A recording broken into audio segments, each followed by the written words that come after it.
श्री स्वामी समर्थ. मेष राशी 8 ते 14 जून साप्ताहिक राशी भविष्य. नमस्कार मित्रांनो, अमृतवाणी या चॅनेलवर तुमचे मनःपूर्वक स्वागत आहे. या आठवड्यात तुमच्या मनात सुरू असलेल्या अनेक प्रश्नांची उत्तरे मिळतील का? करिअरमध्ये अपेक्षित संधी मिळेल का? आर्थिक स्थितीत सुधारणा होणार का? कुटुंबातील वातावरण अधिक आनंददायी बनेल का? प्रेमसंबंधांमध्ये निर्माण झालेला दुरावा कमी होईल का?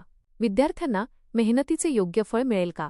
चला पाहूया मेष राशीला आठवडा कसा असेल. व्हिडिओमध्ये पुढे जाण्याआधी कमेंटमध्ये श्री स्वामी समर्थ लिहा. स्वामी तुमच्या सर्व इच्छा पूर्ण करतील. ग्रहांची स्थिती तुमच्यासाठी संमिश्र पण प्रगतिकारक संकेत देत आहे. योग्य निर्णय, संयम आणि सकारात्मक विचार यांच्या जोरावर तुम्ही अनेक अडचणींवर सहज मात करू शकता. काही महत्त्वाच्या घटना तुमच्या जीवनाला नवीन दिशा देण्याची शक्यता आहे. मेष राशीच्या व्यक्तींसाठी हा आठवडा उत्साह, आत्मविश्वास आणि नवीन संधी घेऊन येणार आहे. मागील काही दिवसांपासून रखडलेली कामे पूर्ण करण्यासाठी योग्य वेळ मिळेल. तुमच्या व्यक्तिमत्वाचा प्रभाव इतरांवर पडेल आणि अनेक ठिकाणी तुमच्या मतांना महत्त्व दिले जाईल. नवीन लोकांशी संपर्क वाढेल आणि त्यातून भविष्यात फायदेशीर ठरणारे संबंध निर्माण होऊ शकतात.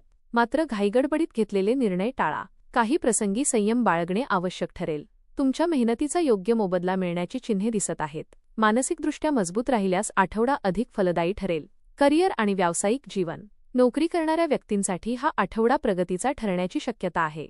वरिष्ठ अधिकारी तुमच्या कामाचे कौतुक करतील आणि नवीन जबाबदाऱ्या सोपवू शकतात. काही जणांना पदोन्नती किंवा महत्त्वाच्या प्रकल्पांमध्ये काम करण्याची संधी मिळू शकते. कार्यक्षेत्रात तुमच्या कल्पनांना सकारात्मक प्रतिसाद मिळेल. व्यावसायिकांसाठी नवीन ग्राहक, नवीन करार आणि आर्थिक वाढीच्या संधी निर्माण होतील. भागीदारीत व्यवसाय करणाऱ्यांनी संवाद स्पष्ट ठेवावा. बाजारातील बदलांचा अभ्यास करून निर्णय घेतल्यास चांगला फायदा मिळू शकतो. स्पर्धकांमुळे थोडा ताण जाणवेल, परंतु तुमची चिकाटी आणि अनुभव तुम्हाला यशाकडे घेऊन जाईल. कौटुंबिक जीवन. कौटुंबिक वातावरण बहुतांशी आनंदी आणि समाधानकारक राहील. घरातील सदस्यांमध्ये समन्वय वाढेल. एखाद्या महत्त्वाच्या विषयावर चर्चा होऊन सकारात्मक निर्णय घेतला जाऊ शकतो. ज्येष्ठ व्यक्तींचे मार्गदर्शन लाभदायक ठरेल. कुटुंबासोबत वेळ घालवल्याने मानसिक समाधान मिळेल.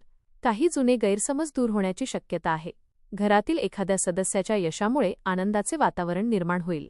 मात्र रागाच्या भरात बोलणे टाळावे, अन्यथा किरकोळ वाद वाढू शकतात. शांत आणि समंजस भूमिका घेतल्यास घरातील वातावरण अधिक सुखकर राहील. प्रेम आणि वैवाहिक जीवन. प्रेमसंबंधांसाठी हा आठवडा सकारात्मक संकेत देणारा आहे.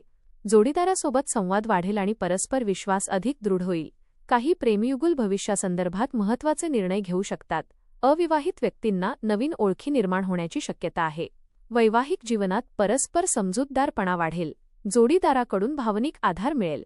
एकमेकांच्या भावना समजून घेतल्यास नात्यातील गोडवा अधिक वाढेल. लहान-सहान गोष्टींवरून मतभेद होऊ शकतात, पण संवादाच्या माध्यमातून ते सहज दूर होतील. प्रवास. या आठवड्यात प्रवासाचे काही योग दिसत आहेत. कामानिमित्त किंवा वैयक्तिक कारणांसाठी अचानक प्रवास करावा लागू शकतो. हा प्रवास भविष्यात फायदेशीर ठरण्याची शक्यता आहे. नवीन ठिकाणे आणि नवीन लोकांशी संपर्क येईल. प्रवासादरम्यान आवश्यक कागदपत्रे आणि आर्थिक बाबींची काळजी घ्या. वाहन चालवताना सावधगिरी बाळगा. धार्मिक किंवा कौटुंबिक प्रवासाचा योग काही व्यक्तींना येऊ शकतो. प्रवासातून मानसिक ताजेपणा आणि नवीन ऊर्जा मिळेल. आध्यात्मिक जीवन. आध्यात्मिक दृष्टिकोनातून हा आठवडा विशेष लाभदायक राहील. मनातील अस्वस्थता कमी होऊन शांततेची अनुभूती मिळेल. देवपूजा, नामस्मरण, ध्यानधारणा किंवा धार्मिक ग्रंथांचे वाचन यामध्ये रुची वाढेल. एखाद्या धार्मिक स्थळाला भेट देण्याचा योग संभवतो. सत्संग किंवा आध्यात्मिक चर्चांमधून सकारात्मक विचार मिळतील. मानसिक स्थैर्य वाढल्यामुळे जीवनातील निर्णय अधिक स्पष्टपणे घेता येतील. ईश्वरावरील श्रद्धा अधिक दृढ होईल आणि आत्मविश्वासात वाढ जाणवेल. शिक्षण. विद्यार्थ्यांसाठी हा आठवडा मेहनतीचे फळ देणारा ठरू शकतो. अभ्यासात लक्ष केंद्रित करण्याची क्षमता वाढेल. स्पर्धा परीक्षा, प्रवेश परीक्षा किंवा मुलाखतींची तयारी करणाऱ्या विद्यार्थ्यांना चांगले परिणाम मिळण्याची शक्यता आहे. शिक्षकांचे मार्गदर्शन उपयुक्त ठरेल. नवीन विषय शिकण्याची उत्सुकता वाढेल. वेळेचे योग्य नियोजन केल्यास अभ्यासातील अडचणी दूर होतील. सोशल मीडियावर जास्त वेळ घालवणे टाळल्यास अपेक्षेपेक्षा अधिक यश मिळू शकते. आत्मविश्वास कायम ठेवणे अत्यंत महत्त्वाचे ठरेल. उपाय. दररोज सकाळी ओम श्री हनुमते नमः या मंत्राचा 108 वेळा जप करा. मंगळवारी हनुमान मंदिरात जाऊन दर्शन घ्या. लाल फुले अर्पण करा. गरजूंना लाल फळांचे किंवा अन्नधान्याचे दान करणे लाभदायक राहील. घरात सुंदरकांड किंवा हनुमान चालिसाचे पठण केल्यास सकारात्मक ऊर्जा वाढेल. रागावर नियंत्रण ठेवण्याचा प्रयत्न करा आणि कोणत्याही निर्णयात घाई करू नका. एकूणच मेष राशीसाठी हा आठवडा प्रगती, आत्मविश्वास आणि नवीन संधी घेऊन येणारा आहे. करिअरमध्ये चांगल्या घडामोडी घडतील, आर्थिक स्थिती सुधारेल आणि कौटुंबिक जीवनात आनंदाचे क्षण अनुभवायला मिळतील. प्रेमसंबंधांमध्ये गोडवा वाढेल तर विद्यार्थ्यांना मेहनतीचे चांगले फळ मिळू शकते. आध्यात्मिकदृष्ट्या मन अधिक स्थिर राहील. काही लहान अडचणी येतील, पण तुमचा धैर्यशील स्वभाव आणि सकारात्मक विचार तुम्हाला प्रत्येक परिस्थितीत यश मिळवून देतील.